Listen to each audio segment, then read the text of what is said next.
네, 안녕하십니까. 네, 백두산 TV 8입니다. 구성재입니다. 네, 아주 시국이 굉장히 혼란스럽습니다. 오늘도 주요 뉴스들이 많이 터져나오고 있습니다. 그 중에 하나, 민노총이 드디어 현재 벌어지고 있는 전국의 혼란에 본격적으로 뛰어들었습니다.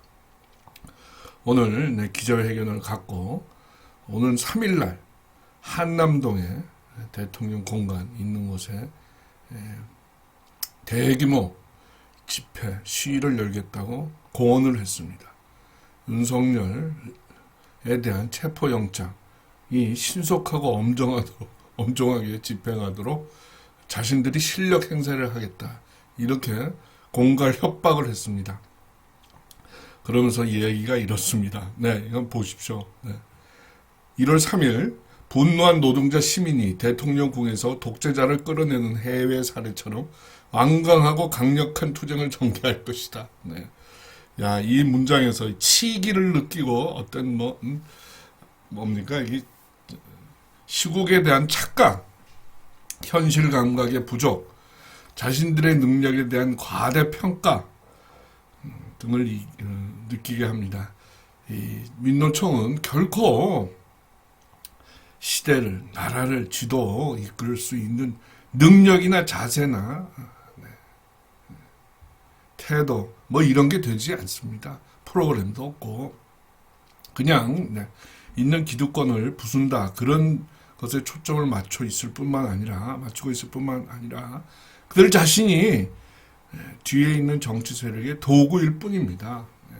좌파 빨갱이들의 도구일 뿐입니다. 실소를 금할 수 없습니다. 그렇지만 3일날 이 민노총이 겁없는 그리고 폭력화될 수 있는 그런 조합원들을 대거 불러 모을 것으로 예상돼서 유혈 사태가 우려됩니다. 여기 지금 기사에는 나와 있지 않지만 다른 기사에 보면 약 한 600명의 조합원들을 집결시킬 것이다. 이렇게 얘기하고 있습니다. 공공운수노조, 여기 전국 공무원노조 위원장도 참가해서 이 민노총 양경수 위원장의 기자회견에 거들었네요. 그런 걸 보면 운수노조원이나 공무원노조원들도 또 건설노조원들 등등이 지역 혹은 각 직장에서 올라올 것 같아서 상당히 긴장이 돌 것으로 보입니다. 자, 이에 앞서서 오늘 아침에 서부지방법원이 윤석열 대통령에 대한 구속영장 청구된 구속영장을 발부했습니다. 내란형입니다. 웃음이 나옵니다. 윤통이 내란을 범했다는 것입니다. 말도 되지 않습니다. 물론 윤통이 그동안 여러 가지 실책도 하고 실수도 했습니다만은 이번과 관련해서 내란을 자행했다고 보는 사람은 좌파 말고는 거의 없습니다. 이 정말 그가 담화문에서 밝혔듯이 반란 세력, 국가 반란 세력, 내란 세력들을 척결하기 위해서 내놓은 강력하고 비상한 조치였다라고 저는 판단하고 있고 그렇게 보는 것이 맞습니다. 그럼에도 불구하고 서부지방법원은 구속영장 담당 판사가 체포영장과 수색영장을 발부했습니다. 안타깝기 짝이 없습니다. 이런 두 가지 사건을 보면서 앞으로 일어날 사태가 결코 순탄치 않을 것이라는 점을 예감합니다. 상당한 혼란이 예상되며 앞에 말씀드렸듯이 유혈 사태까지 결코 배제할 수 없는 그런 시점이다라는 점을 말씀드립니다. 두 번째는 윤통에 대한 이 법적, 물리적 공격이 시작됨에 따라서 이 나라의 중심은 도대체 어디가 있는가? 이 나라의 국정의 중심, 통수권자는 누구인가라는 질문을 다시 한번 던지게 됩니다. 그 질문에 대한 답이 지금 나오질 않습니다. 한덕수도 아니고 최경목이라는 저 배반의 전문가는 더욱더 아닙니다.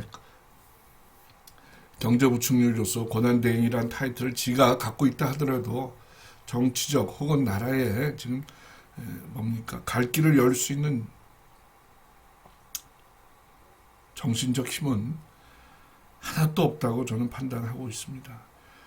걱정이 되는 시점입니다. 이럴수록 우리가 할 일이 몇 가지 있습니다. 첫째는 애국 시민들께서 지금 제가 여러 번 말씀드렸습니다만 갈 길이 무엇인지를 항상 고민하셔야 됩니다. 어디로 가야지 이 나라를 제대로 구할 수 있는 건지에 대한 답을 스스로 찾으셔야 됩니다. 일방적으로 지금 방송이나 수고 언론에서 뿌려대는 유언비어 선전선동에 넘어가서는 안 됩니다. 그 대표적인 것을 제가 말씀드린다면은 이번의 계엄은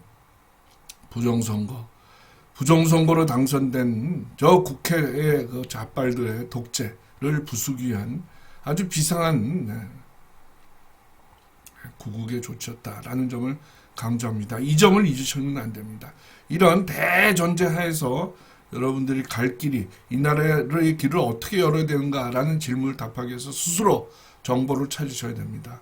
유튜브 채널 또 인터넷에 애국적인 방송과 채널과 인터넷 신문들이 여러 있습니다. 그걸 찾으셔서 여러분 스스로 어떻게 하면 될 것인가라는 판단을 내려주시고 그것을 이웃과 친지와 가족과 공유하시고 그것이 더 나가서 어떤 공동체를 이끌어가는 여론이 될 수 있도록 힘을 모아주시길 간곡히 부탁드립니다. 이게 첫째입니다. 그리고 두 번째는 지금 주말마다 혹은 사건이 있을 때마다 각종 집회와 시위가 있습니다. 광화문에서는 애국적 집회가 열리고 있는데요. 거기에 한 번쯤은 나오셔서 내가 아까 말씀드린 애국적인 사이트와 신문 혹은 인터넷 신문에서 얻은 정보가 맞는가라는 검증할 수 있는 그런 기회를 가지시기를 시위 현장에서 찾아보시길 바랍니다. 만약에 그런 판단이 맞다면 좀 더 애국적인 집회에 적극적으로 참여하셔서 애국의 열기를 높이고 그 애국의 열기가 나라를 움직이는 동력으로 성장하고 시동이 걸릴 수 있도록 많은 격려와 지지를 당부드립니다. 앞으로 어떤 사태가 일어날지 모르겠습니다. 며칠 전에 전남 무안에서 공항에서 제주 항공 소속 비행기가 참사를 당하는 비극이 있었습니다. 아마 현재 한국에서 벌어지고 있는 커다란 어떤 세력의 충돌 같은 그런 느낌을 줍니다. 지금 이 기사에도 나와 있지만 지금 이 한국에서는 자유와 권리와 시민을 대표하는 애국 세력과 이것을 무시하는 계급 독재, 부정선거, 불법 탄핵, 공상망동을 기획 책동하는 세력 간의 커다란 큰 싸움이 벌어지고 있습니다. 이 싸움에서 이 각성한 애국 시민들께서는 그 힘을 애국적이고 인류적이고 문명사적으로 정당한 그런 쪽으로 힘을 모아주시기를 기대하는 바입니다. 자, 이 유튜브를 보실 정도면은 제가 이런 말을 제3, 제4 드리지 않아도 다 알고 계실 것으로 생각됩니다만은 또 한 번 당연한 얘기를 반복했던 얘기를 또 한 번 들려드립니다. 그만큼 지금의 시국이 결코 간단치 않다라는 점을 말씀드립니다. 어제 아침에 더듬거리면서 말씀드렸듯이 윤석열이가 어떤 인간인지 그동안 얼마나 많은 잘못을 해왔는지에 대한 평가를 제가 말씀드리는 것이 아닙니다. 그 사람은 대통령이라는 직위를 갖고 있고 그 직위에서 자신의 권한을 사용해서 정당한 합법적인 절차를 통해서 부정선거를 진상규명하고 부정선거로 당선된 정당과 그걸로 구성된 국회와를 반란, 반국가 세력, 내란 세력으로 규정하면서 그것을 바로잡아야 한다라고 호소했던 사람입니다. 그 대전제, 그 주장이 옳다고 생각했기 때문에, 옳기 때문에 제가 이런 말씀을 드리는 것입니다.